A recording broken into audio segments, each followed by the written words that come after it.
Hello, everyone. What's up? Welcome to another review of The Bad Batch. Today, we're taking a look at Season 2, Episodes 15 and 16, The Summit and Plan 99.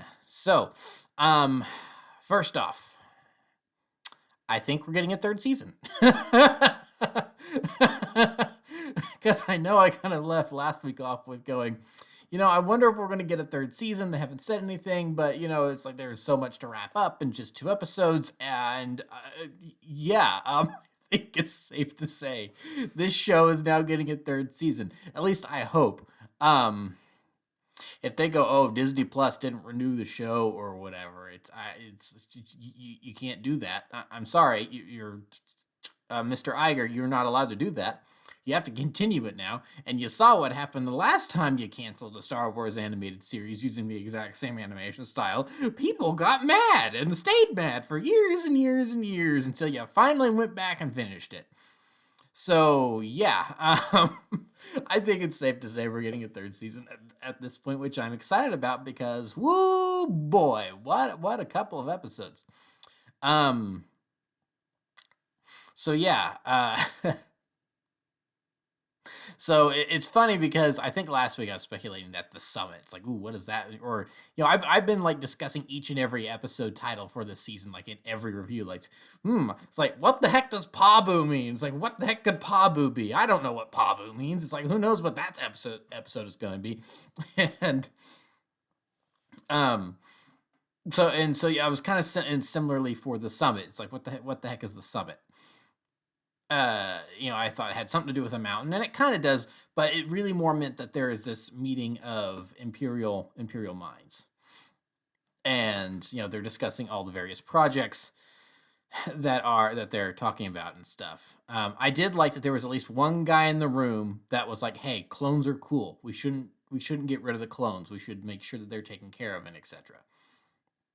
And then Tarkin, being Tarkin, he was just like, nah, screw the clones. It's like they're a little bit too unpredictable for my liking. So I also found it interesting that this was taking place on Eriadu, which is, of course, for people in the know, I'm pretty sure this is Tarkin's home planet. So yeah, the fact that like everything's going down here and there's explosions and stuff, he's probably taking very personally, and I think you could tell that by the way he was reacting, which I thought was smart. I wish there was a line somewhere to point out the fact that this was Tarkin's homeworld. People in the know, but it's not some random Imperial installation. It is Tarkin's homeworld. What the planet in the sector he's actually the governor of. So, because we always hear him being referred to as Governor Tarkin, but what is he actually governing? And it's like, well, it's this planet and this entire system. And then I think he gets like some of this ends up getting, when he becomes a Grand Moff, he ends up with being able to control a lot, like the whole sectors around it and stuff. So yeah, the fact that all this stuff is going on in his home planet, I think, is going to rub him very much the wrong way. And Hemlock kind of alludes to that when he's like, he wants to interrogate you too personally. So, so kind of skirting around the issue here. We'll get to that in a second. But yeah, it's cool to see the infiltration. I think there's a couple fun moments in this episode where Tech's like, oh, we'll have to be precise, and everyone just turns and looks at Wrecker because we know he's not exactly the most careful person. It's like, what? I can handle it. I thought that was funny. There was, it's like in him like stepping through the little mouse droid that was about to alert the stormtroopers to Omega's position and stuff, and just going whoops. It's like there were still fun moments to be had in the first episode at least. I like the shock troopers, and of course, like the clones, they have that red on them to designate them as shock troopers.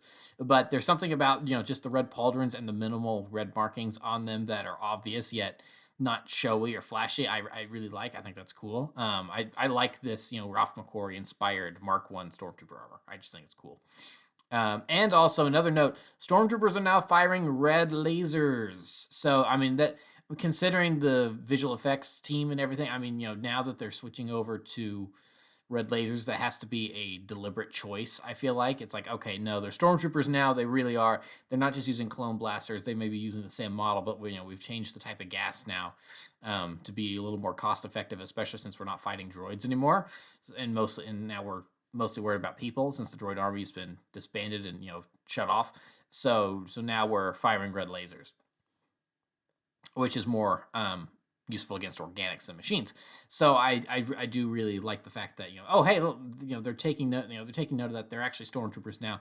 The motion, the idea of what the stormtroopers are in the Imperial Army now has shifted from being these former clones that are soldiers of the Republic to now they're the stormtroopers. So now they're using the red lasers, and instead of it's like the blue lasers that the Bad Batch are still firing have that white, that more prequel-esque white in the center of the laser and everything. But now that we've got stormtroopers, it's got that red with kind of that yellowish orange, original trilogy tint to it. So it's really cool to see. It's like, yep, these are stormtroopers, and they still can't hit anything. So that doesn't seem to be an issue that was exclusive to later on. It seems like that was always an issue that they had. So yeah, a lot of cool set pieces here, explosions. Saw Gerrera, I thought that was a cool inclusion, kind of bringing the first two seasons full circle, because the first season started with Saw Gerrera, and now we've come back to him. I do find it just really, really funny that this is an issue that you get when you switch from clone troopers to stormtroopers, and the fact that we're not that long into the stormtroopers are now the bulk of the Imperial Army is already you've got the old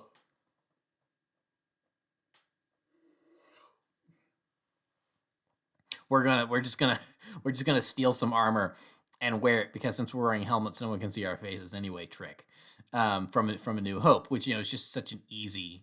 It's like, you're walking around all normal and stuff. No one's going to suspect you to be a not a stormtrooper. So I find it funny that like right off the bat already, it's like just a short while after the stormtroopers become a real actual thing, we already have Saw Gerrera and his partisans already infiltrating this Imperial stronghold disguised as stormtroopers. Really funny that this is probably something that happened a lot. It's like that's not an issue you had really with the clone army. The one time we saw that get used in Clone Wars, of course, it was Cad Bane, and he does not look like a clone, and he does not sound like a clone. So pretty quickly, that you had Ahsoka was able to suss out that he was not a clone. Well, also the color of his blood. They were able to suss out that he was not a clone. So it bought him some time, but not much. So just thought that was funny that he's you don't thinking about that, you don't, that's not really an option with the clone army. But now we've got stormtroopers. I mean, right off the bat, it's like, okay, we're gonna steal some armor and go undercover here. No one's gonna notice until we start blasting. So yeah, Saw Gerrera doing what Saw Gerrera does best, which is blowing stuff up and not really thinking it through all that well sometimes. So yeah. And then, of course, that brings us to the Plan 99, which from their very first introduction of the Bad Batch, they've got all these different plans. I think Plan 82 is Shockwave. That's what they used in their first outing in the Clone Wars and everything. So they've got all these different plans and strategies and things, and code names and code words, and it's effective. And then of course in the last episode, Crosshair tried to send out, I think it was Plan 88, which was like warning them to, I guess, retreat or run away. Try to stay hidden, go to ground or something like that. But now we get to Plan 99, and clearly Plan 99, like what Clone Force 99 was named after, is the sacrifice move because of what 99 did during the Battle of Kamino. And that must really hit Echo hard, especially considering he was there in the room. I'm pretty sure it was Echo that cradled 99's body. And so now we've lost Tech, which in hindsight was maybe obvious considering they gave him a good bit of focus this season, but yeah, sad to see.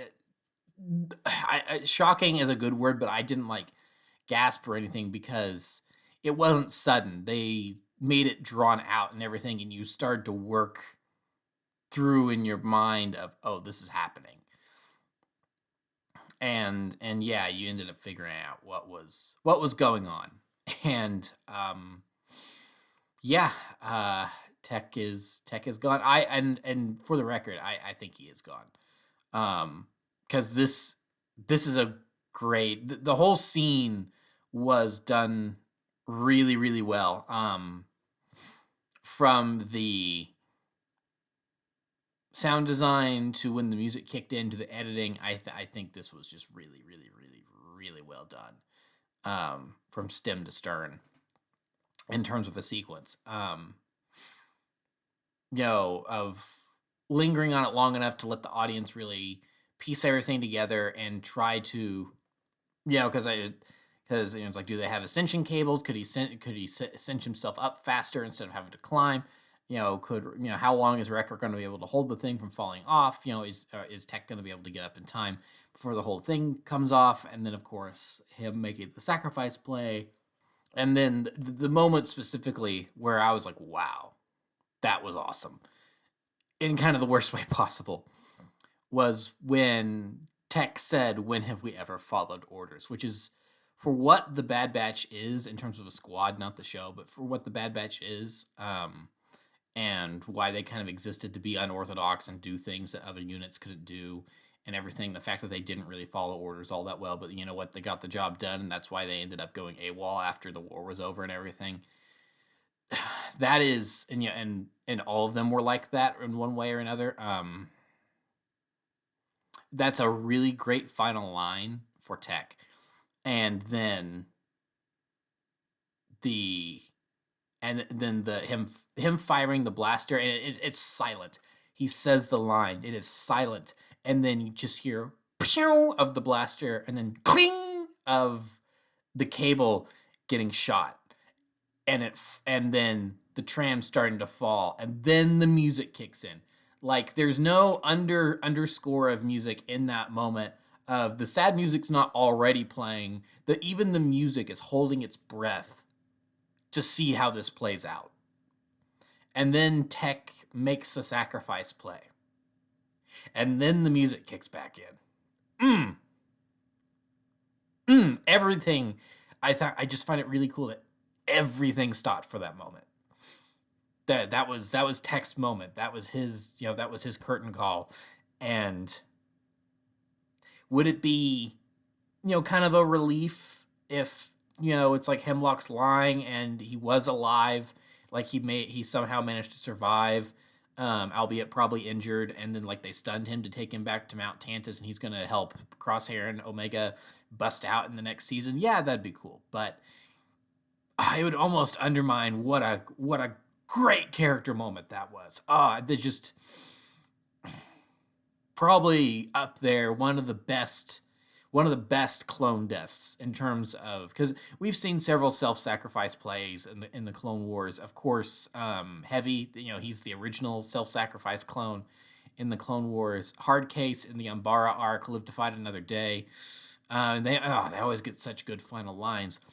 Fives, of course, incredibly tragic. Because that wasn't necessarily.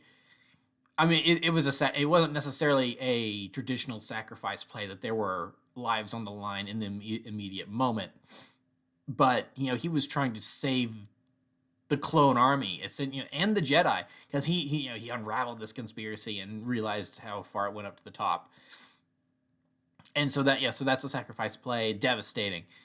This is, and then of course, Poor 99. This is maybe, and this may just be a recency bias because I only watched the episode like an hour ago, but this may be like one of the all-time great self-sacrifice clone deaths, and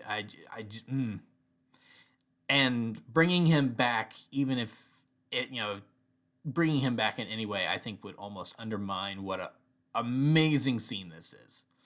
and what an amazing character beat this is.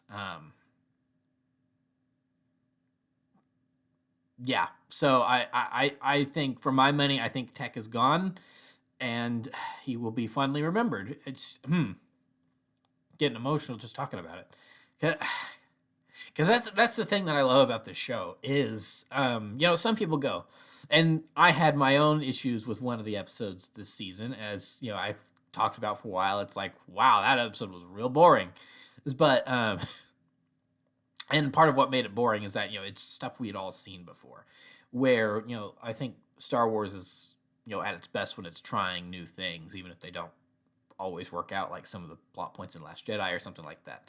But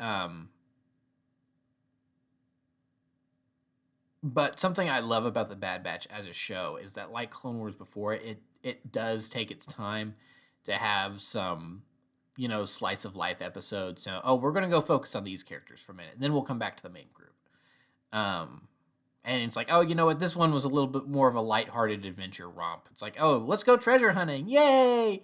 And they're in this death-defying situation or whatever, but yeah, they get out of it. It's like it's just another day in the life of the Bad Batch and all of that. It's fun. It is still an animated TV series that's supposed to be for kids, and I like that they do those episodes because then that helps build up this idea that, well, these, they're the main characters. They can get out of anything. And then when you do eventually get around to a moment where reality catches up and not all of them make it home, it's heartbreaking, because but it makes sense, and you see all they've been through, and you've been on these various adventures with them, and it's like even a boring episode like Recovery or whatever, which didn't come back into play this season at all, but maybe it will next, who knows. It makes all of those adventure of the week episodes, I think, all the more sweeter. Like Faster, I think people are going to go back and really reevaluate Faster. For instance, I love that episode. I thought it was great. I really liked it. But I know there were others that were like, oh, already, here we go. We're on the filler, 3 episodes in or whatever. I think some people are now going to go back and reevaluate episodes like that. And they're going to go, man, we didn't know what we had because we had Tech. And it's like, and it could have been anyone could have gone. Hunter could have been the one to sacrifice himself in this episode. It's like, because Tech could have been dangling there, and Hunter could have run out there and grabbed him up, and then the thing could have jostled, and Hunter could have been the one that fell out and was left dangling, after he had managed to save Tech, and then it was Hunter. It could have been any of them. It could have been any one of them, except Omega. I think Omega's safe. No matter what happens, I think Omega is going to be safe. But, it could have been Hunter. It could have been Wrecker. It could have been Echo. And a lot of people thought it was going to be Echo because, he went off on his own. It's like, oh, they're going to bring him back and kill him off immediately, and it's going to be really sad. But no, it wasn't Echo. It was Tech. And I think a lot of people are probably surprised by that. So it really could have been anyone. And I don't think, it's like people, I don't think anyone that watches this show and really enjoys it, I don't think, there's any one character of the main group that they don't really like. Everyone likes, the Bad Batch for the most part. People that watch the show and enjoy it. I know there are some people that, tried to watch it, but they go, nah, they're too cartoony characters for me or whatever, and that, that's fine. They bounced out. But for the fan base, everyone likes these characters, but there are still some that do watch it and go, oh, and they watch it for the the clone conspiracy type episodes that are a little more dramatic and touch on the overall Star Wars storyline and stuff, and that's fine. But hopefully this is going to help them reevaluate episodes like Faster that are more just, hey, let's have a fun little adventure, because you never know when a season finale is gonna roll around and you're gonna lose one of the central characters, and it's gonna be incredibly sad. And yeah, so monumental episode. I really enjoyed both of these. Other cool things, we got to see prototype ATSTs, which at first I just, we didn't see the top of them at first, so I really just thought that they were just straight up ATSTs, and then the camera like panned up a little bit. I'm like, well, that looks goofy, but I mean, they're prototypes. Um, Scorch showed back up for about 3 seconds again, which was cool. And I do like that he's the one that got the drop on Omega, showcasing that, Delta Squad really is like some of the elite of the Clone Commandos. Um, Meanwhile, some of these other guys, I question if some of them are clone. If all, I'm not 100% sure all of the clone commandos that we see in this episode are clones. Some of them definitely are, because like that one talked and he was a clone. But there's some of these other guys that are just doing some stupid things that like I think a clone commando would be smarter than that. It's like he's standing right in front of the door, and then so he can allow it to get blown up in his face. I mean that's not good tactics right there, sir. So, yeah. Because, like, it could have opened suddenly, and then, it's like there's just blaster bolts flying out of the room, and he would have not been in cover. So it's like, no, so no matter what scenario was there, it's like that guy standing in front of the door at Sid's place. Not smart. So it's like that. I mean, my headcanon is that guy was a stormtrooper that they just put in Clone Commando armor. That's my headcanon. I don't think anyone's gonna have a problem with that. Or another thing could be that they've all had their inhibitor chips turned on permanently, which makes them more obedient. And so they have less regard for their own lives, so they make stupid mistakes like that. I think that's another possibility.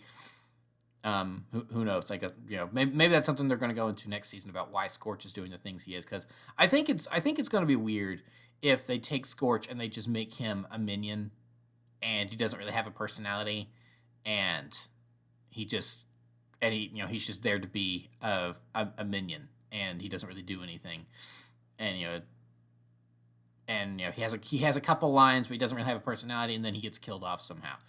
I think it'd be a lot better if like they have some explanation of, their inhibitor chips have been turned up all the way, and so they are basically emotionless killing machines at this point with not really much autonomy. And like maybe Scorch is like the one that doesn't have it completely turned up all the way, which is why they've chosen him to be the one in command. Because he can think a little bit more for himself or something like that. But of all of Delta Squad to choose to be the emotionless bad guy lackey, Scorch is not the one I would have chose. I personally would have, I think, gone for Fixer. It works with his personality a little bit more. Boss, of course, he's the leader, so it'd be weird if he was the lackey. But Scorch, I mean, and Sev is MIA. If the game is canon, who knows? But Scorch, really, you're going to take the comedic guy and make him the motionless minion? That doesn't make sense. Unless, of course, their plan is to do a thing. It's like, the inhibitor chips are turned up all the way. So, it's like Scorch, who is the squad jokester. Look at what the inhibitor chip has turned him into. And if that's the route they're going, then I think it totally makes sense for them to do Scorch. But with what we've seen of him so far and them not having revealed anything like that yet, I'm like, why'd you choose Scorch? Fixer would have been the better option. Plus, I like green. But anyway, we'll see. We'll see. Like I said, I don't know, especially based on that first episode guide. I'm not sure they really were planning on including Scorch in the show at first, and then they just randomly decided to drop his character model in there. And now they're kind of retconning him in a little bit, but a lot of season 1 and 2 was done when that decision was made. So maybe season 3 is going to focus on that a little bit more. I don't know. We'll see. Sid, very small scenes in this episode. I know there's got a lot of people that are probably on the Sid hate train right now. I still am not wanting to get on the Sid hate train because she was so broken up, about what happened to Goggles, and she was clearly very conflicted about what she did, betraying the Bad Batch, and we don't even know the manner of which she did it, because we don't see them land on Ord Mantell. We don't see hey, where have you guys been? It's like, shut up, Omega needs help. There's none of that. We just see her offering condolences and basically getting paid. That's it. Um, so she's definitely coming back next season. She's going to play a part next season. Um, and so I hope we get an explanation of when and why exactly she turned them in, because I just, I don't know. It's like the way this episode made it seem, at least, is that the Empire didn't know where to find the Bad Batch after they left Iradu, and they could have just disappeared again. And the reason they found them is because Sid called them. That's the way the episode makes it out to be. She said, "Oh, I had no," because she said, "I had no choice. You guys have too much heat on you." It's like, well, the Empire wasn't even on the planet, so it's like they could have been there, grabbed AZ3, taken a day and then left again. They never would have. The Empire would have never known if you hadn't called them. So, I'm wondering if, like, next season, if she does, they probably confront her so we can have that confrontation scene, because it's weird we didn't get it. So I'm pretty sure we're going to get a confrontation scene next season, and her going, "Look, I was angry that you guys, weren't calling me back. I was trying to help you out. I saw the transponder and pop up on my thing, and out of anger, yes, I did call them. But then when you guys came in with all bruised and injured and without tech, I immediately regretted my decision, because, yeah, we were kind of friendly in a lot of ways, and I did what I did out of anger, and I'm so sorry. How can I make it up for you?" And then we get Sid redemption arc. I think that's maybe, hopefully, the way it's going to go, because she seems so sad and broken up about what she did in the moment. If they were really making Sid out to be, no, this is a despicable character they never should have trusted, she is the bad guy here, then they don't show her, sadly collecting the money. Her greed won out in this episode. But next season, I think we will get a moment of, her helping them and actually earning the Batch's trust back. So, so that's where I stand on Sid. I'm not jumping on the hate train with her. I think she's going to get redeemed next season. And maybe she'll do a self-sacrifice play too. We'll have to see. Because I feel like they did enough stuff with her last season, where in season 1, where it's like, okay, yeah, she's a little rough around the edges, but she's not evil. So it's like, she has a soft spot for them. So yeah, so I think that's where they're going with Sid. So I guess the only thing left to talk about, I think, really quick before I move on to the final thing, a very quick Orson Krennic cameo. Really liked that. I think that he was probably even voiced by Ben Mendelsohn there. Didn't check the credits, but it sounded exactly like him, so it would not surprise me if they got him in for one line. But of course, he could be in more episodes of The Bad Batch in season 3 or something. So maybe, it's like, we gave you one line in the season finale, but then, you're going to be all over the place in season 3 or something. I don't know, because I could totally see a thing where he and Hemlock start to have a rivalry because Project Stardust is taking away funds from the cloning initiative. So I think that's possible. But if they did just make a character model for him and get him in for one voice line, cool. I like that. But so yeah, final thing is, of course, why they need Omega. More cloning stuff going on. I mean, they are totally building up between all the shows now. I mean, I feel like it's so obvious at this point that what they're building up to is, Palpatine's contingency plan with the cloning stuff that we saw in Rise of Skywalker. That's going to help it make more sense. Because, Nala Se even saying, it's like, what the Emperor wants is not possible.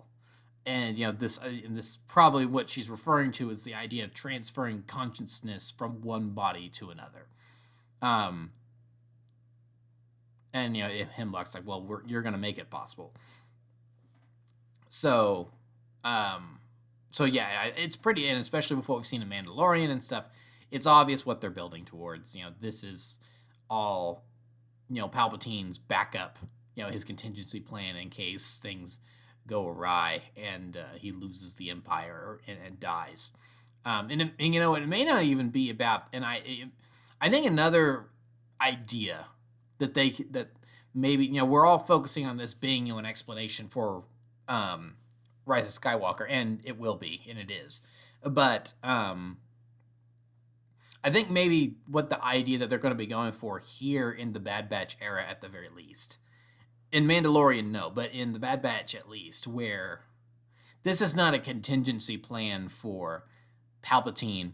What he's trying to do here, he's not doing this in case I die, break. It's like use this in case of emergency, in case I die, type situation. I don't think that's what they're doing here. I think maybe the idea of what they're going to do is this is Palpatine trying to prolong his life for as long as possible, and to gain some sort of immortality to the point where he can live forever.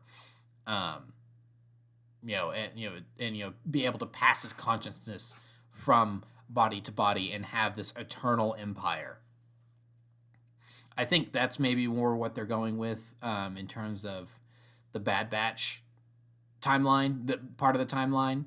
And then, of course, when he does die in Return of the Jedi at the hands of Anakin Skywalker and chucks down a reactor shaft, I think then that is when the Imperial remnant that was left that would then grow into the First Order, that is then aware of this contingency plan and all of Palpatine's minions on Exegol and stuff. I think that's when it becomes a contingency plan of let's just bring the Emperor back and see what he wants to do about the New Republic. I think that's maybe kind of the direction this is going. So yeah, I think that's the next season is definitely going to reinforce that more. And then very last thing, who's the other obvious Fett clone here? This other doctor whose name I haven't caught yet because she's only been in like 2.5 episodes here. But yeah, she says, but Omega, we're sisters. So raises several questions. There's a couple possibilities of what this could be here. One, in the expanded universe, Jango Fett had a sister. Her name was Arla Fett. I'm pretty sure she was an older sister in the EU, if I'm not mistaken. And she was thought dead for a time, but she had been kidnapped by Death Watch and eventually joined the Death Watch and then acted as an assassin for them until she was arrested after a job had gone bad, and then she spent some time in a loony bin before being rescued by Cal Scarata and his army of clone sons. It was around the time of the Battle of Coruscant, I think. I'm not sure the Empire had quite risen to power yet, but it was on the cusp of. So it's like, so is this going to be a canonized Arla Fett? Because and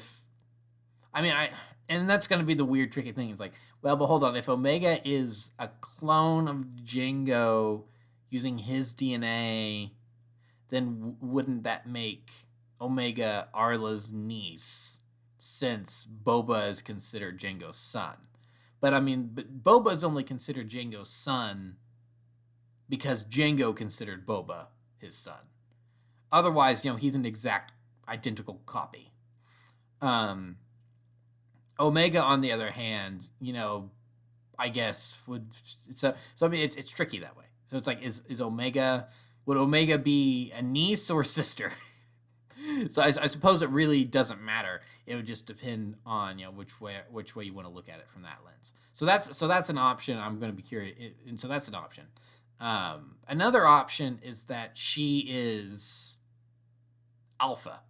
She is the original Fett clone that was experimented on. Because if I'm remembering my biology right, when children are conceived, they always start out as female, and then somewhere along the lines during gestation, a chromosome is flipped, and then that's when males come into existence. Somewhere during that time, if I'm remembering my biology correctly. So I think it's possible that when the Kaminoans went to clone Jango, they had, it's like, okay, every person's different. We got to take your DNA and we got to run some experiments first. And so their first experiment turns out female. And of course the thing is the Kaminoans are masters of cloning. So why would that be an issue for them? But it may be a thing. It's like, well, maybe Jango was the first human they ever cloned. So they had to work some tests before they really got it right. And it's like maybe they had only worked on like Rhodians and Athorians and stuff like that before. It's like never humans. So maybe that has something to do with it. I don't know.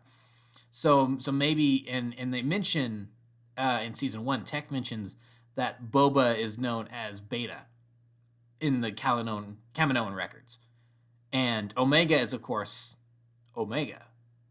So that means there's other clones before and after Boba, because Omega is Omega. If Boba is Beta, then what's Alpha? So I'm wondering if this clone here is Alpha, or if she's maybe, because her name starts with an E or something. So I wonder if she's maybe like Epsilon. But so it's like, and since she is older than Omega, then like she's one of the earlier clones. And like, of course, Boba was the first successful male clone, so they gave him to Jango as per his request. And then like this is maybe Epsilon before we got all the way to Omega. And then something happened to like Alpha and Charlie, and all down the phonetic alphabet. So I'm very curious what they're going with that. I think that's a pretty good cliffhanger to leave on. Is the Bad Batch are going to find Omega again? They're swearing to it, and then there's another Fett clone out there. Of course, the question is then raised of if they need Omega specifically. And why do they need Omega? Is it specifically that they need Omega for motivation for Nala Se? Or does Omega actually... Because they're originally why they were chasing after Omega in the first season is Lama Su wanted her to make sure that, they had raw original Fett DNA to create more Fett clones for the Empire to serve in their clone army. Of course, that didn't necessarily turn out well for them. So for a time, they stopped chasing Omega, and she wasn't a priority.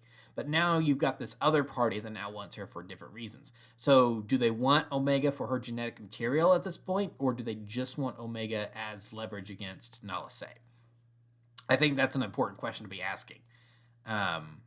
Because Nala Se, I don't think mentions Omega to Hemlock during that interrogation earlier in the season. I don't think so. So, but then Lama Su mentions so I think Omega may just be there as leverage. I think potentially. But if they do need, and I think that's probably the case, because if they needed her for her genetic material, but then they've got this, what we're presuming to be an older Fett clone there in I'm just going to call her Epsilon for now.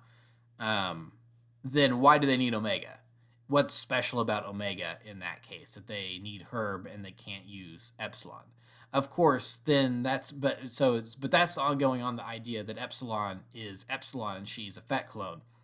If instead Epsilon is actually Arla and she's Jango's, I'm going to say in this case, for it to work timeline-wise, younger sister, then I don't think her DNA would be any good, because while she would share genetic strands with Jango, she's not Jango. So I don't think her DNA would be useless to them in that case. So in this instance, they're using her more for her scientific mind, probably. So that's a very interesting wrench to throw in. And it's like, hey, here's a potentially another Fett clone that's older than Boba, older than Omega. So I'm very interested to see where they explore that. But yeah, I think these were really two good episodes. Action-packed, dramatic, sad, intense. Makes you think a lot about where they're going with the future. So I am ready. I am ready for season 3. So we'll just probably have to wait another year and a half for like another 16 episodes or so. Yay!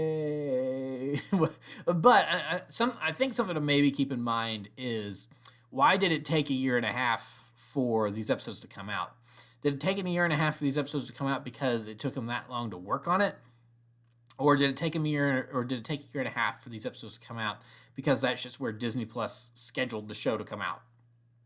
because I think at one point the show was supposed to come back like over the summer, and then they delayed it like 6 months to January of this year. So it's supposed to come out like summer of 22, I think, and then they delayed it to January of 23. So the question will remain if it's like, will we have to wait another year and a half, and it'll be like fall 2024 before we get another season, or will we maybe get one sooner than that if they can find a place for it in the schedule? Or is maybe the reason it took a while for Bad Batch to come out is because in between seasons 1 and 2, they very quickly worked on Tales of the Jedi, which required, there were some reused locations, but there was also, it's like, well, we got to make these new character models for younger Dooku and Yaddle and Ahsoka as a baby and all this stuff. So, and we got to rework the Obi-Wan, and Anakin character models to make them look close to their movie counterparts, and also give Obi-Wan the mullet. So considering they did that, I wonder if that delayed their work on Bad Batch by a couple months, because they had to make all these brand new, in a lot of cases, a lot of brand new assets, and before they could get back to Bad Batch, where it's like they still had to make new stuff on Bad Batch, obviously, but then they're also able to just reuse a lot from the first season, because like the Marauder, no changes there. Sid's place, they've got that set built and everything, the model's rigged and blah blah blah. So I do wonder if maybe they worked on Tales of the Jedi in between, and that's what delayed Bad Batch a little further out. So if they don't do any more episodes of Tales of the Jedi after Bad Batch, then we may get season 3 sooner than we got season 2. So, and especially after ending on a cliffhanger like this, I want it as soon as possible. Thank you very much. There was the reveal of Mount Tantus and everything at the end of season 1, cliffhanger, yes. Was it a juicy cliffhanger, dramatic cliffhanger? No, not really. It was like, ooh, that's interesting. I wonder where they're going to go with that. And then I was fine with waiting. But this is like, okay, I need the next season as soon as possible, please. So yeah, we'll just have to wait and see. So yeah, that is it for season 2 of The Bad Batch. We laughed, we cried.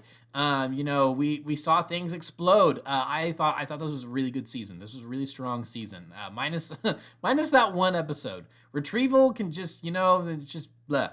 But other than that, I thought this was a strong season. It was able to do its Adventure of the Week episodes, and then it was also able to do really good dramatic storytelling that I always love when Star Wars is able to do. So yeah, I am eagerly awaiting next season, and I guess in the meantime, roll on Mando season 3. So yeah, thank you for watching. Remember to like, comment, subscribe, all that great stuff. Remember to follow me on Twitter and Instagram. Those links are in the description below, and I will see you guys next season, whenever that may be. So yeah, please join me for more Mandalorian reviews in the remaining weeks. That show is still going on, and I guess I'll also be reviewing Ahsoka later on in the year and stuff. So until then, thank you for watching, and goodbye.